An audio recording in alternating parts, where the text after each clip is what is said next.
Hey, my name is Jim, and I collect graded magazines, mostly Sports Illustrated. I run this account called CGC Sports Illustrated. I got this YouTube channel. I'm on every social media platform. You can find me on eBay and all that sort of stuff. But one of the things I love doing are unboxing videos. So I've got this box here from CGC. This is 10 slabs, all modern issues, a lot of basketball.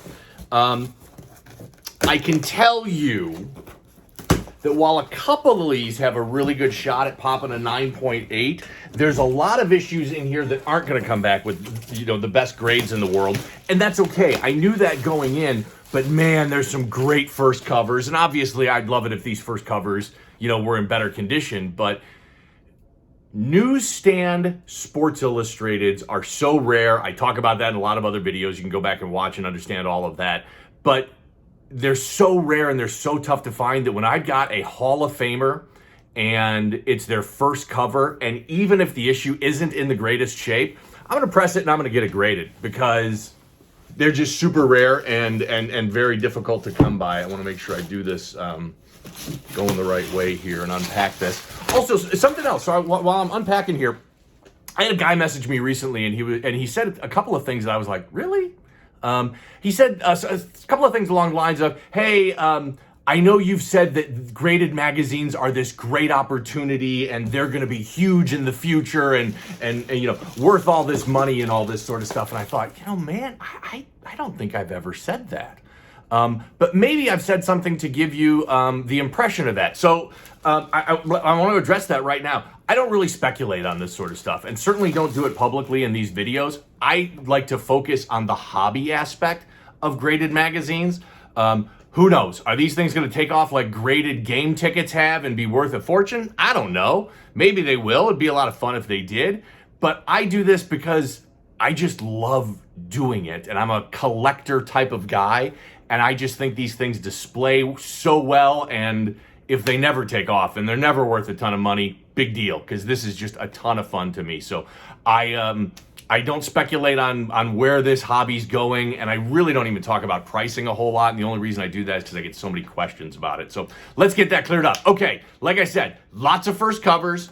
Some of these are probably not going to be the best grades, but that's okay. But I do have a couple that have a shot at 9.8, and that'd be awesome to pop one of those in here too. So let's have some fun. You guys know the rules. I know what these issues are. I don't know the grades. You get my surprise reaction on these right here, and starting off with number one. Okay, so great example. I told you that I got a lot of covers in here that may not pop the best grades in the world. This is one of my favorite Kobe covers. I'm a big Kobe fan. This, I think, is his third Sports Illustrated cover. It's Kobe and Shaq. This came out on June 25th, 2001.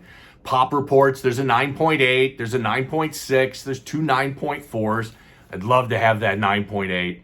I've owned several of these in the past. I think I own a couple of them right now. 7.5, if I recall, I think that's probably a pretty fair grade for this issue, as it had a lot of problems. But I love this issue, and I love, part of the fun of collecting these is, remembering the good times. This is when Kobe and Shaq were getting along. They were winning championships. This was in 2001. They were in the middle of that three-peat with the Lakers. This is how I like to remember Kobe and Shaq. Great teammates, winning championships, not when they were fighting. And, Shaq's, famous YouTube video where he was telling Kobe, how's my ass taste and stuff like that.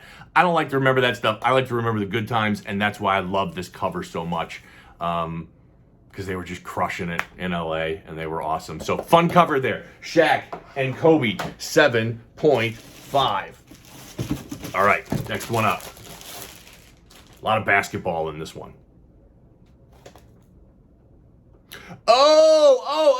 Okay, so real fun. Again, another one that I knew wasn't going to be great. 7.5, I'll take that. Not awful. Here's what I love about this. And I got my labeling. That says Chinese edition. So this is SI China. You can see some Chinese writing up there. SI China was a pretty cool, this is Lebron, by the way, and this is from June 15th, 2015.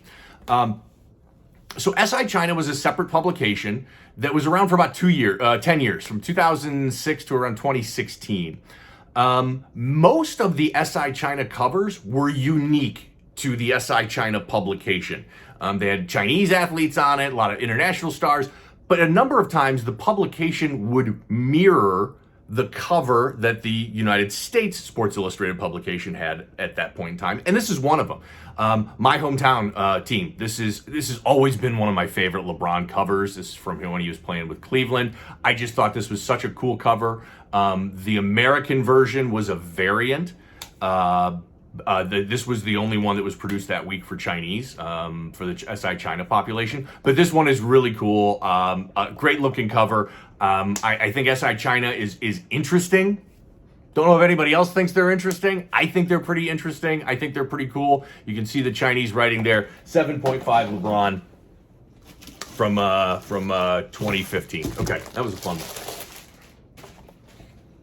Next up, 10 slabs, by the way, here. We're going to crank these babies out.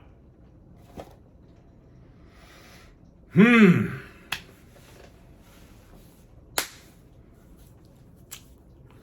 dreaded 9.6.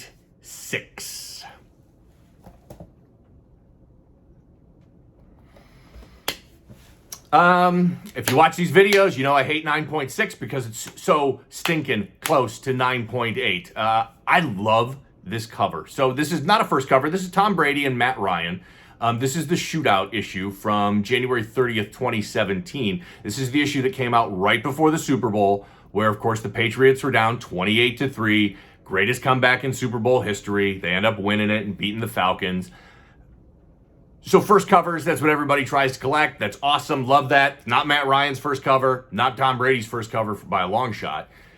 But I also like collecting issues that tell that story, too, that are significantly, historically important. This is the Super Bowl issue from the greatest comeback in Super Bowl history, 28-3. That's an amazing story, and so that's why I love this issue, and I think this one is super collectible and more collectible than your general run-of-the-mill Brady issue. I mean, Brady was on over 20 covers. Always collectible. He's the GOAT. He's a Hall of Famer, but this issue tells that story. It's the story. It's the issue that came out for the Super Bowl that year, where they came back and won it. So I would have loved to have popped the 9.8. Oh, by the way, pop reports on this. This is the only 9.6. It's a pop 1 of 1, none higher. There's a 9.4 and there's a 9.2 and there's some others graded out there. I get that it doesn't make sense. People make fun of me because I always hate on 9.6s when I should be thrilled and happy. I get that logically it doesn't make sense, but emotionally I freaking hate 9.6s. Ah, man, this is okay. Man, I'm on the hunt for this in a 9.8, and I had several of them graded, and this is the last one I think I popped a 9.2 on. So this is an improvement. Got that 9.4. This is Shaq's first pro cover. So this is the first cover that he ever had while he was a pro playing for the Orlando Magic. This came out on November 30th, 1992. Pop reports, there is one 9.8. There are two 9.6s, and there are now two 9.4. So this is just a great looking cover, and second Shaq cover in this batch so far today. I mean, he was amazing. 4-time champ. He won that three-peat with Kobe and the Lakers. He won another one when he was with the Heat in 2006.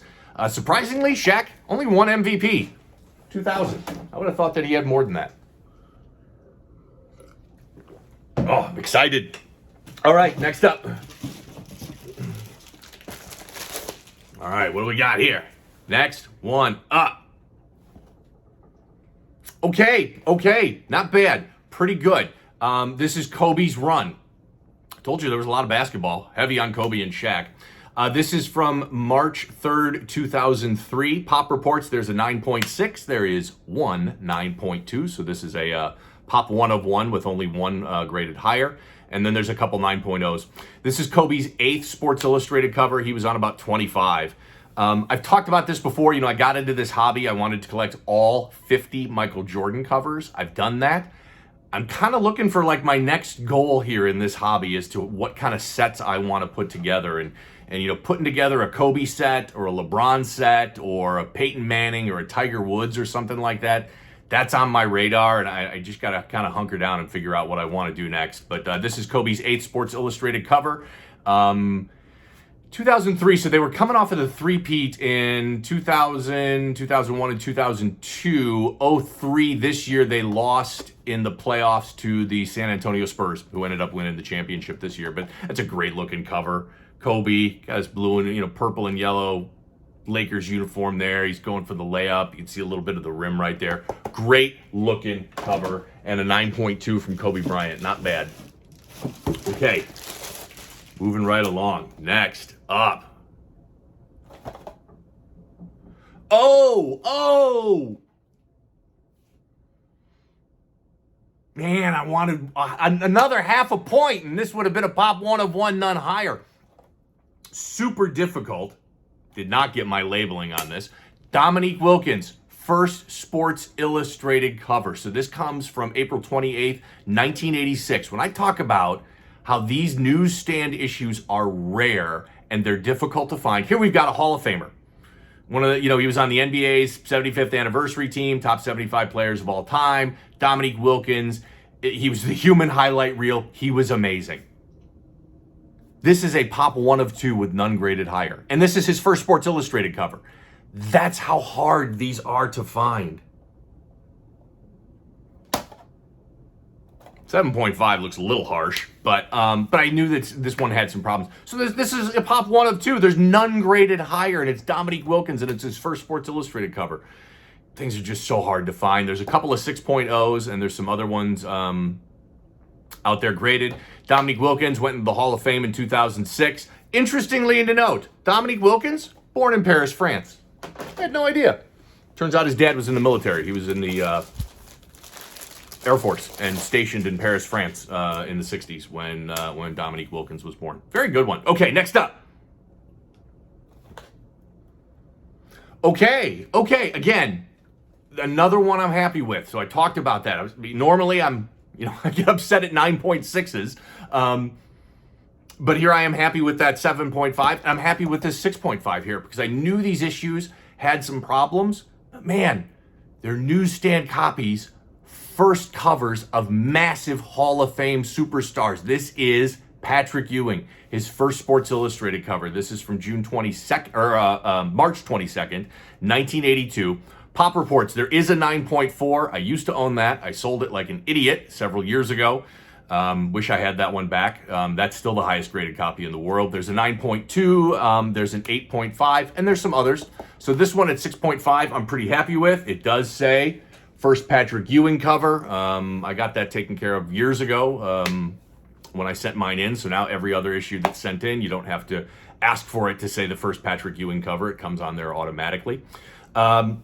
Really tough cover to find. I love this one. This is obviously when he was playing college still at Georgetown. Pat Ewing played forever for the Knicks. Never won a championship like so many other players in the 80s and 90s who were going up against Jordan. And man, Jordan loved beating the Knicks, and he cleaned their clocks a lot of times. So this is a great one. Really happy with this.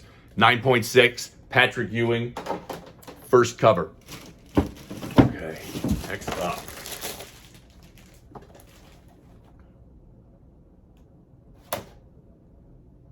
Okay, we got a theme going on here.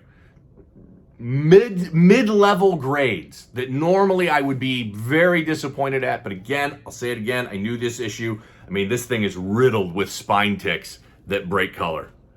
There's one. It's probably a ½ inch. There's another one that's probably a ½ inch, another ½ inch. I mean, they're all over. That's a rough corner up there.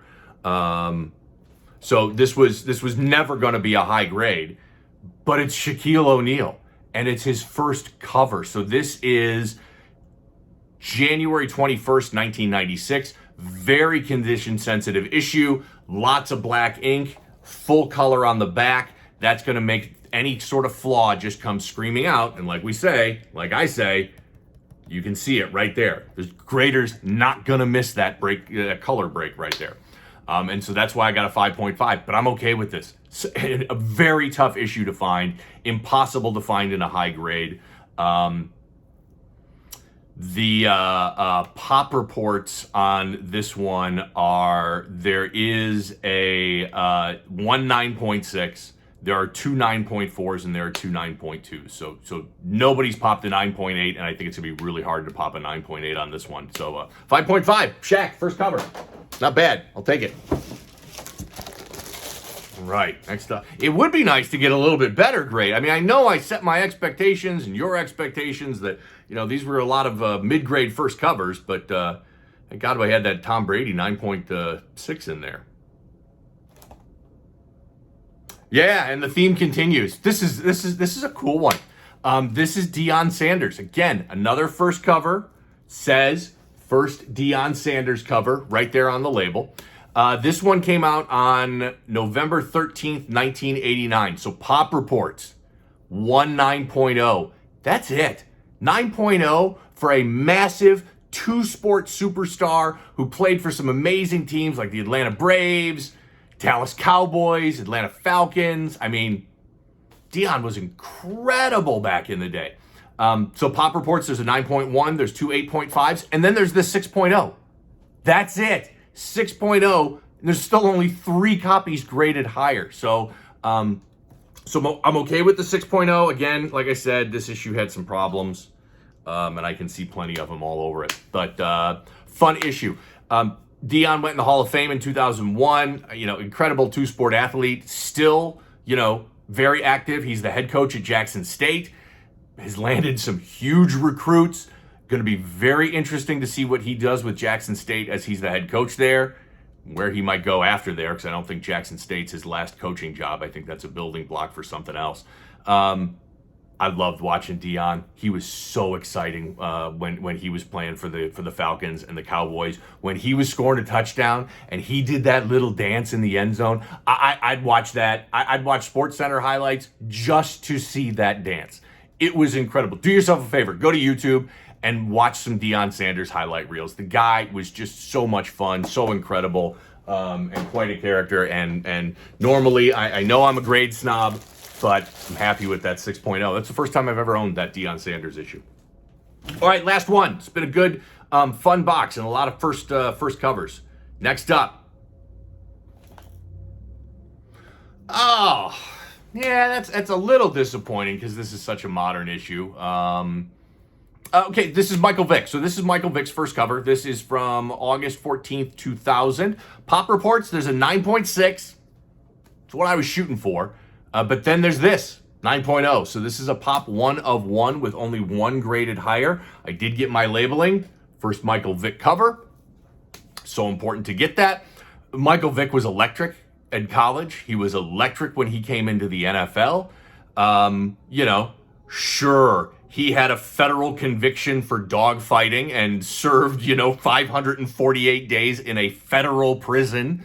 But I believe everybody gets a second chance, and he's done a very good job with ESPN and a lot of his commentating, and I believe he's getting a much higher role with ESPN in the upcoming football season, is going to be featured a lot more prominently. So Michael Vick, this is from when he was in college with Virginia Tech in 2000. First Michael Vick cover, 9.0, Pop 1 of 1, none higher. Good unboxing video. Comment, like, and subscribe here on YouTube. Follow me on social media. I really encourage you to join our Facebook group. That thing is getting really, really big, and it's a good group that collaborates and talks about graded sports magazines. So just go to Facebook, and under groups, just search CGC Sports Illustrated, and more videos coming soon, and I really appreciate you watching. Thanks a lot.